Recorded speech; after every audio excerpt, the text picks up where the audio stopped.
Hey guys, David here. Welcome to Digital Outlook, where you're gonna find the best community in all of crypto. In today's video, the whales are back and they are buying. So guys, without further ado, why don't we get to it?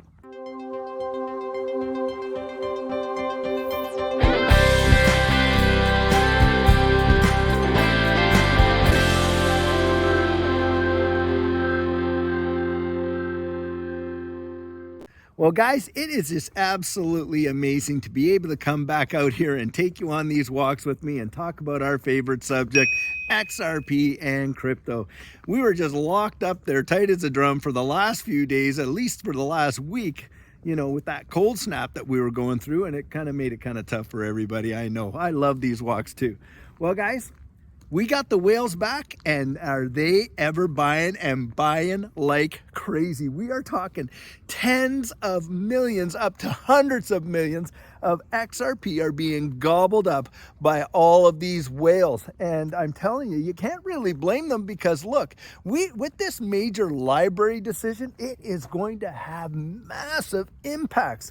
I mean, even when library itself was adjudicated that, yeah, they were selling some unregistered securities according to the court. However, the secondary sales of the library token being deemed to be non-securities, that is a major deal. And especially for this Ripple versus SEC case and how it could impact us. Just think of it like this. You've got Ripple out there that did sell some XRP in the beginning. Now, I still don't think that they had done anything wrong. And in fact, I still don't believe that there was ever a security offering whatsoever because, hey, they sold the XRP through another legal entity. And in fact, it was gifted to Ripple. And it was kind of like XRP for Ripple they were selling an asset, kind of like Ford Motor Company selling a Ford.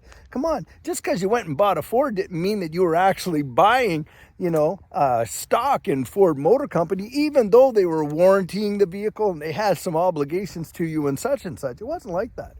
But anyways, let's imagine that the court comes down and says, okay, Ripple, those original sales, when you sold it to thus and such and whatever, well, those are securities. However, these secondary sales that went on, hey, they're not securities. And guys, why is that? Well, there's no investment contract between us and Ripple as a corp, right? We weren't buying stock. We don't get to vote on anything. We certainly aren't getting any dividends. They had no obligation to us as secondary holders of XRP and all that kind of stuff. And in fact, when I was first buying XRP, do you know why I was buying XRP? I never even knew that it had anything to do with Ripple when I first bought it. The reason I was buying XRP is the exchange that I had got on in Canada only were selling 3 assets at that time. They were selling Bitcoin, Ethereum, and XRP. And XRP was at 10 cents when I was picking it up. And so I was thinking, wow, that one's pretty cheap. Why don't I grab some of that? I mean, that's really what happened. Now, of course, it didn't take too long. Literally weeks, probably about 5 or 6 weeks, and I knew what the heck XRP really was. But at the beginning, I had no clue. Well, guys, none of us bought our XRP from Ripple firsthand. None of us did. Most of us, I would say almost 100% of the people watching this channel, now, of course, we can't guarantee it, but I'd say a high percentage for sure. You watching this channel bought their XRP off the secondary market and exchanges. And when you consider this decision that came out with respect to the secondary purchases of the library token on exchanges, that changes the entire ball game. We literally could see a decision like that where Ripple has to pay a fine, but we get clarity for XRP as secondary holders, and it's not to be deemed a security. And wow. Now, guys, having said that, I think that's why the whales are just gobbling it up. I think they see the handwriting on the wall, and they see the application of what XRP could be. I mean, you literally have Bank of America coming out there and flat out saying, hey, when this whole case is over and XRP has that clarity, we're going on board with the on-demand liquidity from Ripple as a product, and we're going to be dealing our cross-border payments through that process. And I'm telling you what, that is going to be absolutely massive. Now with Library, what happened? Well, you saw when they got that decision, 155% candle. Boom! One day. Bang! Just like that. Now, you consider the impacts of XRP under a decision like that. With all of this suppression that's been going on for all of this time, for the last couple of years, where it's been cut out of every North American exchange. And think about this. In December of 2020, when the lawsuit was dropped on Ripple, price of XRP dropped down to 17.48 cents. 4 months later, it was $1.97. That was an 1,100% return while there was a lawsuit. Now, just imagine, what do you think could happen if we see XRP get the kind of clarity that the library token just got, and the court comes out and says secondary sales are not securities? Guys, you think 1,100% in 4 months was a lot? I'm telling you what, if library token could take off and do 155% in one day, I can't even imagine what it could do for Ripple. I think we could probably be touching way beyond all-time highs. And you have other folks out there saying, hey, look, it could even get as high as $10 off of a bounce like that. And so it's no small wonder that whales are buying. Now, having said that, comes the all-time question that always comes. Now, I was going to save this for next week, but considering the fact that we're seeing all these whales buying, I figure, why not answer this question now? Because the question invariably is, well, if all these whales are buying, and they're buying so much XRP at one time, why aren't we seeing major price movement? And guys, the answer is over-the-counter trading. Now, if you don't really know what over-the-counter trading is, this is what it is. When you're dealing with a broker, or you're dealing with an investment firm, you know, where you can actually go and buy big blocks of stock or anything like that, it often happens over the counter. And why? Because they do not want to see the price just get spiked up, where they start off, you know, here and end up way up here, paying them these high prices up here. So what over-the-counter traders do is they actually go out there and they get their brokers to, like, literally market makers, to go out there and they attack a bunch of exchanges at one time. And they put all these orders in at all various exchanges, private sales and everything else, you name it. And that's how they fulfill a lot of those trades. And they make contracts where people are saying, okay, I'll pay for this much and I'll give you this much and da-da-da-da-da.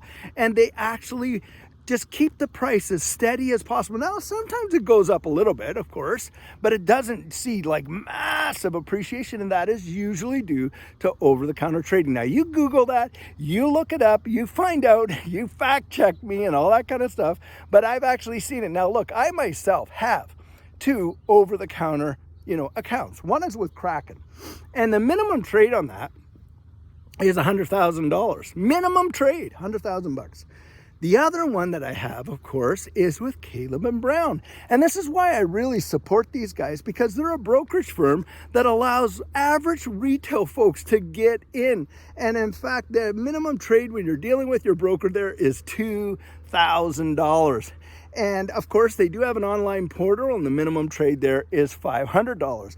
But it gives, the retail client the potential, with just a relatively small amounts, to be able to go out there and access a lot of these over-the-counter type moves, where they can have a multiplicity exchanges at one time, and even maybe some private buyers and sellers that they're dealing with.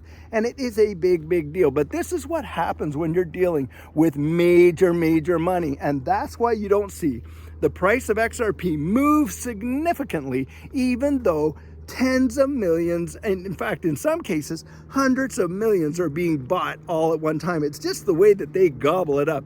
Now, does that mean we're never going to see price appreciation? Absolutely not. Because I'll tell you what, guys, this next bull run that comes up is going to be utility driven, and it is going to be absolutely insane, in my opinion. I think we're going to see the biggest bull run that we have ever seen in this space to date thus far. This next cycle is probably going to be the absolute biggest and most blow off top. Now, another thing that's coming out there, a lot of folks think this is going to be the last cycle that we're going to see those kinds of appreciations. And why is that? Institutional adoption, guys. We know the ISO 222 messaging standard is coming out, And we understand that a lot of institutions are getting ready to be able to transact in central bank digital currencies along with digital assets. And no doubt you're going to see eventually down the road institutional custodians come out, make that available to retail investors, and on and on.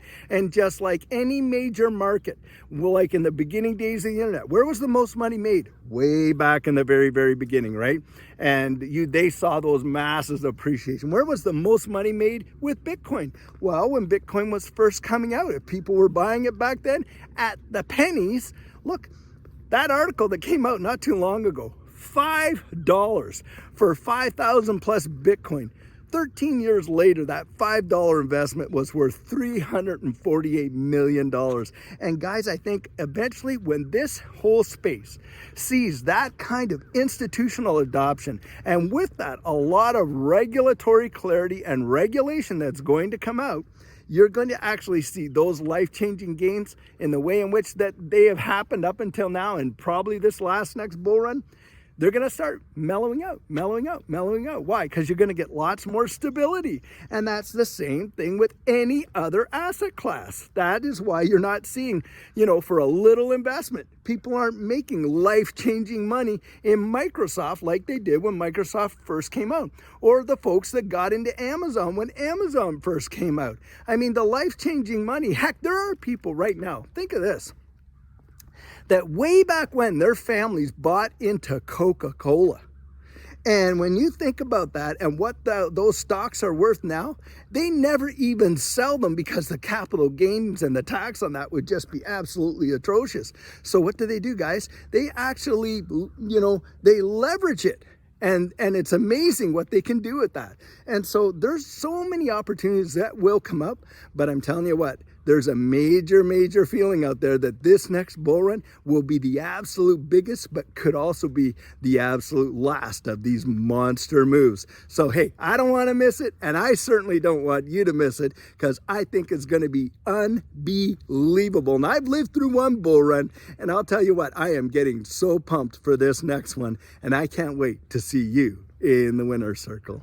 So guys, let me just take a few seconds to talk about our coaching program for those who don't know. With this next bull run coming up, you are definitely going to want to have your plan in place. And what our coaching program is, that is where you and I can meet personally one-on-one for 1 hour over Zoom. And during that time, we work together to develop your exit strategy. We take a look at your portfolio and make sure that it's balanced towards your goals. And we can even help you get your assets off an exchange and onto a hardware wallet, along with delivering to you some amazing techniques that will really help you in this space. Now, the cost of that is $250, and if that's something that interests you, you write me right there at coaching@thedigitaloutlook.com, and we'll get you all booked in. So guys, don't forget to hit the notification bell down there, because as you know, in this space, things can change on a dime. And a lot of times I'm trying to get those messages out there absolutely as soon as possible. And I don't want